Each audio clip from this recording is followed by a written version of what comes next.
أخرجت للناس تأمرون بالمعروف وتنهون عن المنكر وتؤمنون بالله. الحمد لله وكفى. On sait toutes et tous que le prophète Mohammed alayhi salatu wassalam nous a laissé comme héritage scientifique ses paroles. Et parmi les plus belles de ces paroles, il y a le hadith où le prophète sallallahu alayhi wa sallam nous a rappelé que la meilleure des choses que peut léguer les parents à leurs enfants n'est autre que la bonne éducation. Maintenant, nous savons toutes et tous que l'éducation peut être plus ou moins difficile. C'est une éducation qu'il faut quelquefois contextualiser, c'est quelquefois du cas par cas, mais notre Seigneur Tabaraka wa Ta'ala nous a laissé les grandes lignes, une sorte de feuille de route, afin de pouvoir communiquer de la meilleure des manières avec nos enfants, car il n'y a pas d'éducation sans communication, il n'y a pas de relation stable sans communication, il n'y a pas de bonne entente sans communication, il n'y a pas de stabilité sans communication, il a akhiri. On a toutes et tous besoin de al-hiwar, husnul hiwar, donc la bonne conversation, le bon dialogue, la bonne communication. Maintenant, ayyuhal musalloun, il faut savoir qu'il y a une manière de communiquer pour pouvoir éduquer, de manière générale, et particulièrement nos enfants. Il faut qu'il y ait une communication qui soit saine, qui soit douce, qui soit indulgente, et qui permet d'ouvrir les cœurs. Et on ne pourra ouvrir les cœurs qu'avec la clé de la douceur. Et celui qui ne parvient pas à acquérir cette clé qui est la douceur, il ne pourra pas ouvrir la porte qui n'est autre que le cœur. Et voilà pourquoi Allah Jalla wa Ala nous a laissé, comme je vous ai dit, quelque part une sorte de feuille de route, des grandes lignes, des recommandations à travers la conversation qu'a eue Luqman avec son propre fils, son enfant. Et Luqman était un homme, chez la majorité, d'après la parole de la majorité des exégètes et des savants, était un homme pieux, vertueux, sage, et il n'était pas un prophète. Bien qu'une minorité des savants ont ici opté pour le fait que, pour l'avis qui est que Luqman était un prophète. Mais Al-Jumhur, la majorité, disent que c'était un homme sage qui a été comblé de dons venant de son Seigneur Tabaraka wa Ta'ala, et particulièrement cet énorme don qui n'est autre que Al-Hikmah. C'est pour ça qu'on l'appelle Luqman Al-Hakim. Luqman le sage. Plus que cela, Luqman était un homme qui a atteint une sagesse tellement élevée et s'est rapproché tellement de Dieu et a tellement purifié son âme que Dieu a fait son éloge dans le Coran Al-Karim en citant Luqman, mais pas que ça. Il y a une sourate tout entière dans le Saint-Coran qui est appelée, comme vous le savez, Souratul Luqman. Luqman, le prénom de cet homme sage. Et Allah Tabaraka wa Ta'ala, à travers Luqman, à travers la conversation qu'a eue Luqman avec son fils, il nous donne les grandes lignes afin de se comporter de la meilleure des manières avec les gens quand on veut éduquer, quand on veut être un guide, et particulièrement avec nos enfants. Je dis de manière générale car ces recommandations sont générales aussi. Mais particulièrement ici, cette éducation vise les enfants. Et on en a toutes et tous besoin pour ne pas faire des désastres, pour ne pas faire des catastrophes. Car on sait toutes et tous que les enfants, à partir du moment où tu es père, tu es une mère, eh bien les enfants sont une amana, sont un dépôt. Et tu devras rendre des comptes concernant ce dépôt-là. Donc tu dois ici éduquer de la meilleure des manières, c'est-à-dire avec la plus grande des douceurs et des sagesses tes enfants. C'est ce que ça veut dire. Bien éduquer ses enfants, c'est éduquer ses enfants avec douceur et sagesse. Tu veux savoir c'est quoi la bonne éducation? La bonne éducation, c'est éduquer ses enfants avec douceur et sagesse. Celui qui n'éduque pas ses enfants avec douceur et sagesse, il ne pourra prétendre avoir bien éduqué ses enfants, ni plus ni moins. Alors, avant que Dieu rappelle comment Luqman a éduqué son fils, il rappelle qui était Luqman. On n'a rien sans rien. Si tu veux, sois. Telle est la règle générale. Tu veux des enfants pieux, sois pieux. Tu veux ici une stabilité dans ta demeure, eh bien, crée cette stabilité. Tu veux éduquer, eh bien, sois éduqué. وَلَقَدْ آتَيْنَا لُقْمَانَ الْحِكْمَةَ أَنِ اشْكُرْ لِلَّهِ وَمَنْ يَشْكُرْ فَإِنَّمَا يَشْكُرُ لِنَفْسِهِ وَمَنْ يَكْفُرْ فَإِنَّ اللَّهَ غَنِيٌّ حَمِيدٌ. Allah Tabaraka wa Ta'ala rappelle qui est Luqman. وَلَقَدْ آتَيْنَا لُقْمَانَ الْحِكْمَةَ. On a certes accordé à Luqman, cet homme-là, cet homme sage, al-hikmah. Dieu dit, rappelle que nous, on lui a donné la sagesse. Imagine, Dieu te donne la sagesse. Quel bienfait, Quel immense bienfait, quelle chance! C'est un des plus grands bienfaits que tu peux avoir si tu es une personne sage. Et pourquoi pas alors qu'Allah dit dans le Coran yu'ti al-hikmata man yasha wa man yu'ta al-hikmata faqad utiya khayran kathira. Il accorde la sagesse à qui il veut, pas à tout le monde. Dieu dit dans le Coran. Combien d'entre nous ont la sagesse? Al-hikma. Qu'est-ce que la sagesse? On va le voir. Qui peut prétendre être un homme sage? Celui qui est sage a tout gagné. On lui a donné la sagesse à Luqman. C'est-à-dire, c'est le comportement loin de la précipitation. Posé, stable, réfléchi, avec une bonne compréhension, une compréhension saine, avec clairvoyance. C'est ça le hikma. Loin de toute précipitation et ignorance. Allah dit, il donne la sagesse à qui il veut. Dieu donne à qui il veut. Et celui à qui il a été accordé la sagesse, il lui a certes été accordé une grâce immense, un grand bienfait. Allahumma arzuqna al-hikma, qu'Allah nous accorde la sagesse à toutes et tous. Eh bien, Allah Jalla wa Ala rappelle que Luqman qui a éduqué son enfant, comme on va le voir, c'est pas n'importe qui. C'est un homme sage, à qui on a donné la sagesse.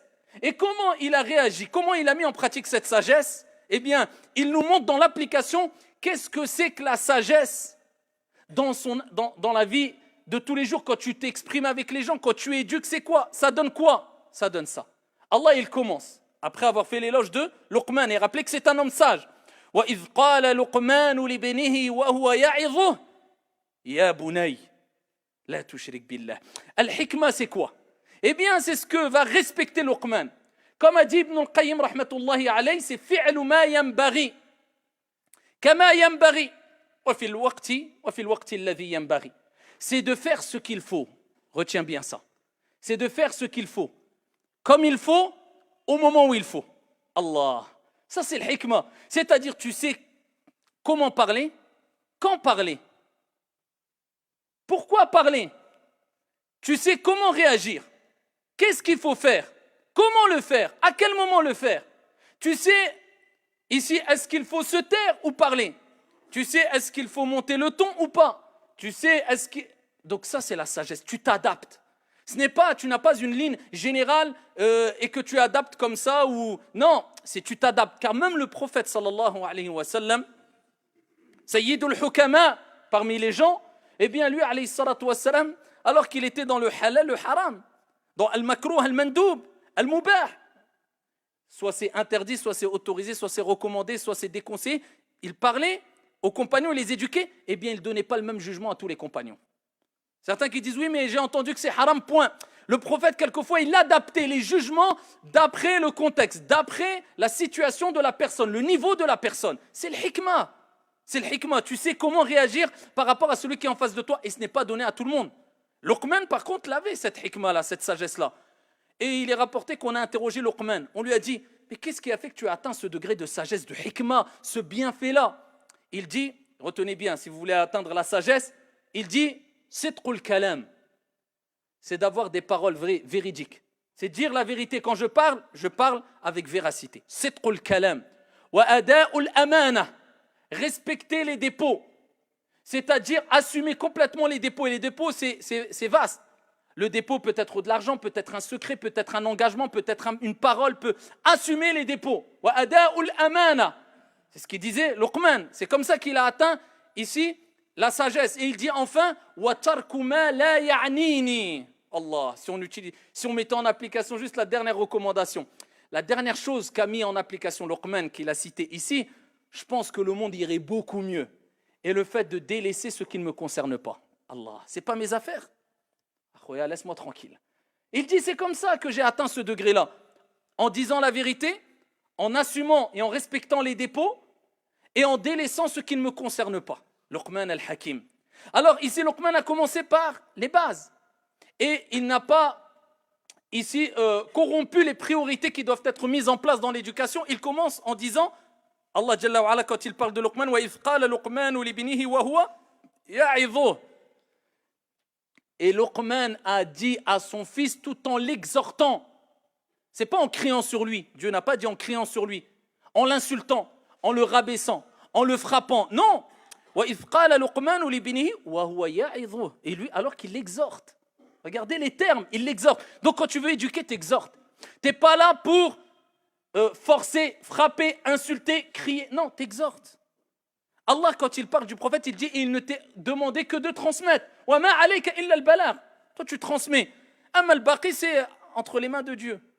Toi, il ne t'est pas demandé ici d'imposer aux gens de changer, mais c'est de transmettre. Quand tu discutes avec quelqu'un, tu transmets ton avis, il peut diverger avec toi, stop. Tu n'as pas imposé ou à insulter ou à créer.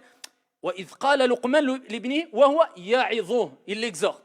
Donc déjà, on parle calmement. On est des êtres humains. Al-uqala, des gens doués de raison, des gens sages, matures, mûrs. Et qu'est-ce qu'il lui a dit? Ya bunay. L'éducation, elle commence déjà. Il lui a pas dit akramakumullah, ya himar. Il lui a pas insulté, il lui a dit oh salan, sale bête, t'es un moins que rien, bon à rien. Ces paroles destructrices dans l'éducation qui peuvent marquer ici l'enfant. Il y a je ne sais quoi. Ou alors, il ne l'a pas éduqué, retenez bien ça, il ne s'est pas exprimé vis-à-vis de lui en utilisant des termes ou des trop, comment dirais-je, trop puérils ou enfantins ou... Non, regardez, il montait le niveau. C'était comme ça qu'étaient le prophète et les compagnons. Quand ils avaient des enfants, ils montaient le niveau avec eux. Bien sûr, on s'adapte à eux. Tu ne vas pas parler à un enfant de 12 ans comme si tu parlais à quelqu'un de 40 ans. Mais quand même, il faut monter les niveaux, pas toujours les voir comme des petits qui ne peuvent rien comprendre. Non, ya Bounaï. Déjà, il gagne son cœur.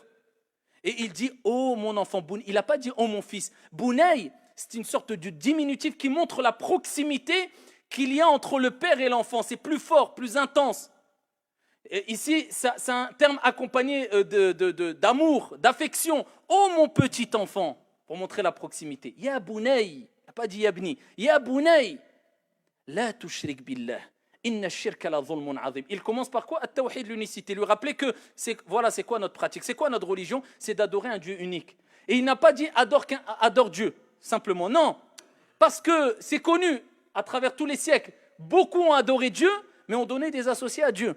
Donc la preuve qu'il n'est pas suffisant de dire adore Dieu. Mais il faut dire ne donne aucun associé à Dieu. C'est pour ça que la vraie définition de la ilaha illallah, ce n'est pas il n'y a de Dieu qu'un Dieu, mais il n'y a de divinité digne d'être adorée en dehors d'Allah Azza wa Jal, aucune si ce n'est Dieu. La ma'boudun bihaqqin illallah. Aucune divinité ne mérite d'être adorée en dehors de Dieu. C'est-à-dire rappeler que nous, en tant que croyants musulmans, on croit en un seul Dieu. Parce que tu peux être amené à croire en Dieu, mais à donner des associés. Nous, dans la croyance musulmane, on n'a pas le droit de donner des associés à Dieu. Donc il dit, la tushrik. Ne donne aucun associé à Dieu. Adore un Dieu unique. La tushrik billah. Il commence par l'essentiel, car Allah Jalla wa ala dit, Man mata la yushriku billahi shay'an dakhala al-jannah. Celui qui meurt et qui ne donne aucun associé à Dieu, il rentre où? Au paradis. Et jusqu'à ce que le prophète alayhi salatu wassalam nous a rappelé qu'au jour de la résurrection, Dieu fera venir des personnes qui pourront intercéder pour leur famille, qui peut-être certains de leur famille étaient voués en enfer.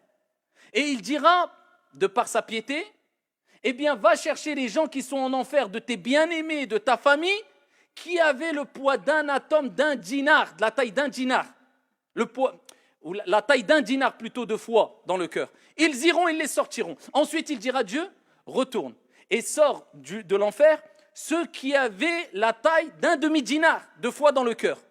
Là, on parle, regardez l'importance de la bonne foi.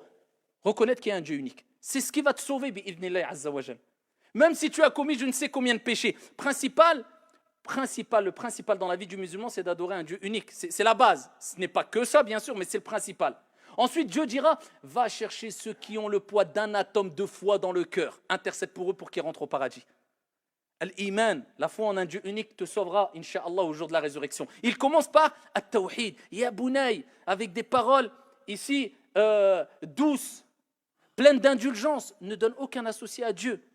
Ensuite, plus loin, il continue son exhortation et il dit, ô mon enfant, fût-ce le poids d'un atome de grain de moutarde, fi sakhra, أو في السماوات أو في الأرض يأتي بها الله إن الله لطيف خبير. Allah. Pourquoi il commence pas? Il continue avec ça, c'est bon, at-tawhid. Ça suffit de croire en un Dieu unique? Non, ça ne suffit pas. C'est le principal, mais ça ne suffit pas. Il lui dit, oh mon enfant, fût-ce le poids d'un atome ou d'un grain de moutarde. Al-ulama, ils ont dit, dans l'explication, Luqman a dit à son fils que peu importe la taille du bien ou du mal que tu feras, Ya'ti biha Allah, Dieu fera venir ce bien ou ce mal, c'est-à-dire au jour de la résurrection, Car Allah Azza wa Jal, latifun khabir. Allah est plein de douceur et Allah est connaisseur de toutes choses, subhanahu wa ta'ala. Pour lui rappeler que peu importe ce que tu fais en cachette, sache que Dieu le voit et tu devras en rendre des comptes. Donc là, Luqman, qu'est-ce qu'il a fait? Il a appris à son enfant tazkiyatun nafs, la purification de l'âme. Voilà, regardez la méthodologie. Ça ne sert à rien de dire à ton fils, ou même aux gens de manière générale, en tant que prédicateur, en tant que conseiller, en tant que fais ça, fais pas ça, c'est bien, c'est pas bien. Non, mets-le en condition pour que de lui-même, après avoir purifié son âme, comprenne qu'est-ce qu'il doit faire et qu'est-ce qu'il ne doit pas faire aussi. Comprenne que ce qu'il a fait, c'est bien ou pas, et qu'il ne faut pas le faire parce que. Pourquoi? Parce que Dieu le voit. Il lui dit, peu importe ce que tu fais, même si tu fais une chose infime, de bien ou de mal, c'est-à-dire même en te cachant, eh bien Dieu fera venir cette chose-là au jour de la résurrection. C'est comme s'il disait à son fils, ça ne sert à rien de me cacher les choses. Ça ne sert à rien plutôt de me cacher les choses. Ça ne sert à rien de ne pas être sincère envers Dieu. Ce que tu caches, eh bien Dieu le sait et Dieu le dévoilera. Et Dieu fera venir cette chose-là au jour de la résurrection, le bien comme le mal. Ça, c'est la purification de l'âme. De faire ressentir à la personne et comprendre à la personne que Dieu le voit, est avec lui où qu'il soit. C'est pour cela, fait sahih. Il y a un homme, quand il a entendu le prophète alayhi salatu wassalam mentionner les critères des personnes qui réussiront, il dit, et l'homme qui zakka nafsah, qui a purifié son âme. Et un homme a dit, ya Rasulallah, en quoi consiste la purification de l'âme? Il voulait purifier son âme. Si tu as purifié ton âme, tu as tout gagné. Pour ça, Ar-Razi, rahimahullah ta'ala, il disait, Ash-shaytanu al-haqiqi huwa an-nafs. Il dit, le vrai shaytan, c'est ton âme. C'est le plus grand ennemi. Bien sûr, il y a shaytan comme ennemi, mais il y a l'âme aussi. Et lui, Ar-Razi, il dit, le plus grand ennemi. Et le réel diable, c'est ton âme. C'est-à-dire que c'est un combat journalier. Ton âme t'incite à faire le mal, toi tu la combats pour faire le bien. C'est un effort énorme. Et jusqu'à ce que le prophète a dit, Al-mujahidu man jahada nafsah. Le combattant, c'est celui qui combat son âme instigatrice au mal, à faire du mal, à mentir, à voler, à frapper, à tricher. C'est un combat journalier. Donc il faut s'efforcer de purifier son âme. Le prophète a montré à ce compagnon comment on purifie son âme quand il lui a dit en quoi consiste la purification de l'âme. Et ça rejoint les paroles de Luqman à son fils. Il dit, celui qui purifie son âme, ya'lamu anna Allah yara haythu ma kan. Il sait pertinemment que Dieu est avec lui, anna Allah ma'ahu. Et ça se rejoint de toute manière, haythu ma kan, que Dieu est avec lui où qu'il soit. C'est-à-dire, il sent que Dieu le voit, l'entend, c'est tout, rien ne lui échappe. La yakhfa alayhi shay'un fil ardi wala fis sama' wa huwa as-sami'ul alim. Rien ne lui échappe, que ce soit dans les cieux et dans la terre, dans ton intérieur ou de manière extérieure, tout. Rien n'échappe à Allah Azza wa Jal, Dieu sait tout. Eh bien, c'est ce qu'il a enseigné à son fils. C'est comme s'il lui avait dit, purifie ton âme. Comment? Eh bien, mon fils, sache que tu dois sentir la présence de Dieu à chaque moment. Dieu voit tout, même si tu le caches. Si infime soit l'erreur, Dieu la fera venir. Regardez les recommandations. Donc, ici, l'unicité, la purification de l'âme. Ensuite, il passe à la pratique. At-takhliya qabla at-tahliya. Nous maintenant, illa man rahimallah, on a inversé. Il y a une règle qui dit la purification avant l'ornement, avant de montrer de manière apparente, je suis ceci, cela. Purifie ton âme. C'est pour cela que maintenant, malheureusement, on a misé beaucoup trop, illa man rahimallah, sur l'ornement, l'apparence physique, plus que la purification, plus que sur la purification intérieure. Et ça crée des contradictions dans notre comportement. Pourquoi? Parce que l'intérieur n'est pas purifié et on veut montrer que à travers notre extérieur qu'on a une âme purifiée. Et quand tu regardes les grands tabi'in qui avaient purifié leur âme, quand tu regardes leurs pratiques, c'était des pratiques qui étaient faites ici dans l'intimité entre eux et Dieu. Nous maintenant on mise tout sur les pratiques qui sont faites devant les gens ou qui montreraient devant les gens qu'on est pieux, vertueux ou qu'on suit la sunna parce qu'on a une barbe ou là parce qu'on a tel critère ou bien je ne sais quoi encore. La purification, at-takhliya qabla at-tahliya. Donc quand il a appris à son fils comment purifier son âme, il passe à l'application, il dit Ya bunay, aqimis salah. Oh mon enfant, mon cher enfant, toi que j'aime, que je chéris. C'est pas viens ici à... J'ose même pas dire les mots, qui sont dits sans aucune pudeur quelquefois dans les demeures. Il y a des demeures, ici les insultes sont devenues monnaie courante, jusqu'à ce que les parents, quelquefois, ils osent se poser la question oh, mon fils a dit une insulte, mais comment il a pu dire ça? Mais c'est toi qui la répètes, tu ne te rends même pas compte. Tu dis des insultes. où tu le laisses écouter des choses mauvaises ou des insultes de jour comme de nuit. Après, tu t'étonnes qu'il ne respecte plus personne, ou il ne respecte plus ses enseignants, ou il ne respecte plus ses parents, ou il ne respecte... Quelle ambiance tu as à la maison? Quelle éducation tu donnes à tes enfants? Ya bunay, oh mon enfant, aqimis salah, accomplis la prière. Ça, c'est la base. Il n'a pas dit, tu as intérêt de faire la prière ou... Aqimis salah. La prière, tu l'as fait aimer aux enfants. C'est pour cela qu'il faut s'y prendre tôt. Pourquoi? Pour pas être une personne qui va imposer ou faire de la prière une corvée pour son enfant. Non, tu le laisses s'imprégner, comprendre qu'est-ce que c'est que la prière. C'est pour ça que le prophète alayhi salatu wassalam a dit à 7 ans, donnez cette recommandation à vos enfants de faire la prière. Il s'entraîne, il est dans l'ambiance de la prière, il fait, tu le récompenses, il aime la prière. Il comprend que s'il prie, il parle avec son Seigneur, avec Dieu. Il veut des jouets, demande à Dieu dans ta prière. Et Dieu fera que je sois la cause que je t'achète des jouets. Adapte-toi à son âge, récompense-le, aide-le. Montre-lui que c'est un bonheur, c'est une lumière la prière, ce n'est pas une corvée. Les gens, ils attendent le dernier moment. Tu as intérêt de prier, tu as 12 ans maintenant, hein. Et depuis 7 ans, tu as fait quoi? C'est Anne, maintenant tu ouvres tes yeux, tu as intérêt. Tu crois que ça marche comme ça? Toi, on est arrivé, on t'a dit tu as intérêt de prier, tu as prié? Ou toi maintenant, tous les ordres divins et prophétiques, on te dit tu as intérêt de les faire, tu les fais? Même toi, tu as des déficiences. Donc pourquoi tu réagis comme ça avec ton enfant alors que même toi, tu as des déficiences? Et il y a des choses que tu as du mal à pratiquer alors que tu es adulte. Alors que dire d'un enfant? Fais-lui aimer la prière. Tu as le temps, donne-toi une période. Aqimis salah, wa'mur bil ma'rouf, wanha anil munkar, wasbir ala ma asabak. Ensuite, il lui dit quoi? Après la prière, donc c'est comme s'il lui disait occupe-toi toi, de toi d'abord. Les gens se font les porte-parole de la religion quelquefois et taxent tout le monde d'égaré ou je ne sais quoi, alors qu'ils ne s'occupent même pas. Si on vient, on met une caméra chez lui pendant qu'il prie ou à la mosquée, peut-être qu'on va sentir juste à travers le nombre de fois qu'il bouge dans la prière que peut-être une seule prière n'a pas été accomplie avec khushu', humilité. Et il s'occupe de tout le monde. Il lui montre, aqim as-salah, occupe-toi de toi d'abord. Ta prière, elle est bien faite, c'est le principal. Si tu arrives déjà après avec khushu', c'est déjà énorme. Ensuite, occupe-toi des autres. Wa'mur bil ma'rouf, wanha 'anil munkar. Ordonne le convenable, recommande aux gens le bien et interdit ce qui est mauvais. Mais il n'a pas commencé par interdit. Pourquoi? Parce que le principal, c'est de recommander aux gens de faire le bien parce qu'à la base, l'être humain est faible et commet des péchés. Et le prophète alayhi salatu wassalam a dit wa atbi'is sayyi'ata al-hasana. Fais suivre la bonne action de la bonne effacera la mauvaise. Donc avant de dire aux gens c'est haram, c'est interdit, recommande-leur de faire des bonnes actions. Parce que dans tous les cas, ils feront des péchés. Les êtres humains commettent des péchés. Mais quand tu vas recommander aux gens de faire des bonnes actions, par la cause de ces bonnes actions, Inch'Allah, les péchés s'effaceront. Et en second plan, wanha anil munkar. Donc ici, recommande aux gens de ne pas faire le mal. Wasbir ala ma asabak, et patiente, endure avec patience. Qui va t'arriver? Pourquoi? Parce qu'à partir du moment où tu as emprunté le chemin qui est ce chemin de purification de l'âme et d'aider les gens à s'en sortir et de recommander le bien, eh bien ici tu auras des épreuves. Et les gens te dénigreront. Et les gens te tourneront le dos. Et les gens ne t'écouteront pas, ça va te faire mal. Wasbir ala ma asabak. Endure avec patience ce qu'il t'arrivera. Inna dhalika min azmil umur. Telle est la résolution à prendre dans toute entreprise.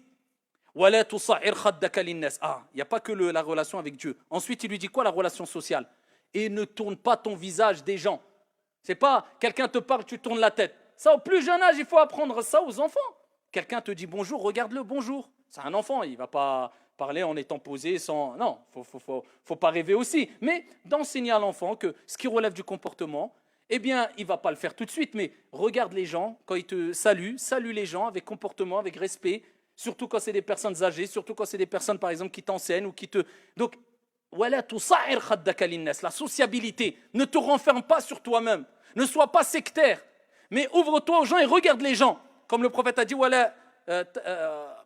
ne néglige aucune bonne action, ne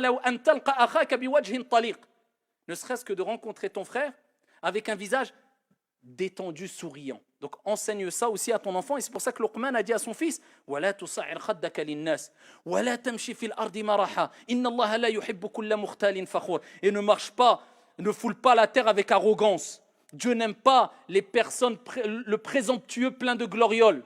Regardez ce qu'il dit à son fils. Ne marche pas sur la terre avec vantardise. Zama, je suis. T'es qui? Une fièvre, tu tombes KO par terre. T'es qui? Tu vas mourir, tu vas être enterré. T'es qui? Tu viens de quoi? D'une goutte. T'es qui? C'est pour cela que enseigner la modestie à nos enfants, et l'humilité à nos enfants, et même aux gens de manière générale, ce n'est pas qu'aux enfants, c'est un principe essentiel. وَلَا تَمْشِ فِي الْأَرْضِ مَرَحًا إِنَّ اللَّهَ لَا يُحِبُّ كُلَّ مُخْتَالٍ فَخُورٍ وَاقْصِدْ فِي مَشْيِكَ. Ensuite, il répète, marche modestement. Marche modestement. Ne te crois pas supérieur aux gens. Je suis à travers ta parole, ton comportement, ta démarche. ولا تمشي في الأرض مرحا إن الله لا يحب كل مختال فخور واقصد في مشيك واغضض من صوتك إن أنكر الأصوات لصوت الحمير. Ensuite il dit quoi à son fils? Regardez les belles recommandations. Il dit, après lui avoir dit marche modestement et baisse ta voix, ne crie pas. Car la voix la plus détestée, il donne une parabole, un exemple, la voix la plus détestée c'est la voix des ânes. Donc il rappelle, ne crie pas. Ça, et c'est pour cela que dans cette recommandation, il y a une recommandation pour les enfants, mais aussi pour les parents, pour les gens de manière générale. Pourquoi? Parce que si tu veux que ton enfant ne crie pas, ne crie pas. Donc si toi, tu donnes l'habitude à ton enfant et tu en fais la norme à la maison de crier, t'étonnes pas si ton enfant crie. Il y a des gens, ils s'étonnent pourquoi leur enfant a 1 an, il passe son temps à crier tous les jours. Il dit, je sais pas, on dirait il est mejnoun ou il faut lui faire ruqya. À toi, il faut faire ruqya. Toute la journée, vous criez à la maison. C'est vous les shayatines. Toute la journée, vous criez. Le petit miskin, il ne sait pas, il crie. Pour lui, il croit que c'est un jeu où c'est discuté. Donc, est-ce que toi, tu as appris à tes enfants qu'il ne fallait pas crier déjà? Parce que normalement, si tu as réussi l'éducation, il y a des étapes à ne pas franchir. La première étape, normalement, c'est si tu en fais la norme de crier, crier, ça aura plus d'impact. Tu seras obligé de monter de niveau. Et ainsi de suite à chaque fois. Et ça, c'est blâmable. Tandis que si pour ton enfant, c'est rare de t'entendre crier. Juste tu le regardes, comme nos parents à l'époque, ils nous regardaient, hop, garde à vous, on avait compris. Toute l'histoire, elle était claire dans notre tête. Donc, ici, si tu n'as pas l'habitude de crier, le jour où tu vas crier, ça peut arriver, d'hausser le ton. Et il y a une différence entre hausser le ton et crier. Mais le jour où tu vas crier ou avoir un coup de cri où tu vas être... l'enfant va être choqué, il va dire, oh là, j'ai dépassé les limites, j'ai fait quelque chose de grave. Mais si tu cries toute la journée, crie ou crie pas, pour lui, c'est normal. Voilà pourquoi il est important de ne pas en faire une habitude, le fait de crier à la maison. Parce qu'après, tu vas dire, crier, ça marche pas. Parler, ça marche pas. Crier, ça marche pas. Tu vas vouloir être amené à quoi après? Donc, quelle étape tu vas atteindre? Voilà pourquoi il faut tout de suite fermer les barrières. Je ne crie pas. Même si mon enfant me met à bout, je fais tout pour ne pas crier, du moins, pour pas en faire une habitude. Sinon, si je crie, mon enfant crie, rappelle-toi que Dieu a donné cette parabole. Inna ankara al-aswat la sawtul hamir. Et vous savez que le prophète il dit quand vous entendez le coq, eh bien invoquez et demandez à Allah Azza wa Jal de ses grâces, car il y a des voix ici qui sont accompagnées de grâces, de bienfaits. Et quand vous entendez l'âne, eh bien dites a'udhu billahi minash shaytanir rajim. Les personnes, peut-être si on rentre chez eux, on sera obligé de dire 1000 fois a'udhu billahi minash shaytanir rajim. C'est pour cela que mettez ça comme norme chez vous. Je ne crie pas. Mieux vaut donner, tu écris 200 fois ceci parce que tu as fait une erreur, mais ne crie pas. Ne donne pas cette habitude de crier. Et c'est les recommandations. Et parmi, la dernière recommandation de Luqman à son fils qui nous a été donnée dans le Saint-Coran. Bien sûr, on aurait pu prolonger longuement pour chaque recommandation qu'a donnée Luqman, mais c'est simplement pour vous donner, en gros, les grandes lignes à suivre pour avoir une conversation et un dialogue serein, sain, doux, indulgent avec autrui.